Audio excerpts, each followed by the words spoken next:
नमस्कार शेतकरी बांधवांनो, तर आज मी आलेलो आहो पिंगळी तालुका हदगाव जिल्हा नांदेड रमेश भाऊ नवघरे यांच्या शेतामध्ये। तर बऱ्याच दिवसानंतर मी व्हिडिओ बनवतो आहे। व्हिडिओ बनवण्याच्या मागे आजचं कारण हे आहे की याच्या अगोदर मी भरपूर दिवस झाले व्हिडिओ टाकत नाही आहे, फक्त जस्ट शॉर्ट व्हिडिओ टाकतो आहे।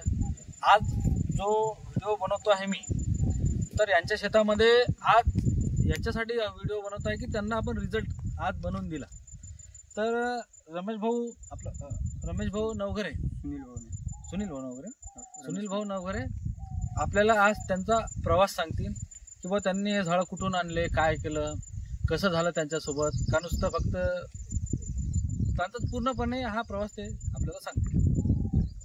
आपण सर पूर्ण झाड आणले, आपल्याला कोणी मार्गदर्शन सांगले नाही, काय नाही। तर आपण मग झाड लागवण केली। झाड लागवण केल्याच्या बाद आपल्या काय झाडाची ग्रोथ होणे गेली ती, त्याच्यासाठी मग वानखेडे साहेबाचा आपल्याला कॉन्टॅक्ट भेटला। कॉन्टॅक्ट भेटल्यानंतर काय की आपल्या झाडाचं असं डेव्हलपमेंट समजा झालं, आणि त्याच्या मार्गदर्शनाने आपल्या झाडाचे एक लेवल म्हणजे एक नंबर 1 झाडं आहेत।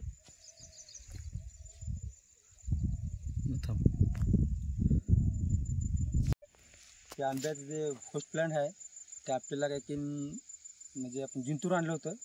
जिंतूर आल्यानंतर काय की प्लांट काय बरोबर नव्हता, हे खराब म्हणजे असं झालं। म्हणजे सुविधा करण्यासाठी जे समजा वितर्क चांगले करण्यासाठी वानखेडे साहेबाकडे आपण कॉन्टॅक्ट केला।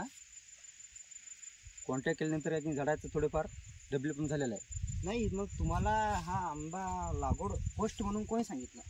हे आपल्याला कोणच नाही सांगितलं, नाही कोणच नाही सांगितलं। आपण डायरेक्ट गेलो आणि डायरेक्ट घेऊन समजा। त्याचा काय फायदा झाला का तुम्हाला होस्ट? नाही, काहीच फायदा झाला नाही, त्याचा काय फायदा झाला नाही आपल्याला। वानखेडे साहेबांनी सांगितलं की आता लिंबा झाडं लागून करा म्हणून लागली ते, आता करणार समजा 2-4 दिवसामध्ये। ते आंब्याचं काही समजा हे नाही झालं, आपल्याला फायदा नाही झाला, काही फायदा नाही झाला आंब्याला, उलटा नुकसान झाली आपली। नुकसान झाले आपले। म्हणजे एक झाडाची ग्रोथ झाली नाही। चंदना होस्ट प्लॅन कोणता पाहिजे? आता आपल्याला पाहिजे लिंबू। हा, लिंबू नाही, कडुलिंब। चंदना जर लागवड करायची असेल तर कधीही माणसानं काही की मार्गदर्शनाखाली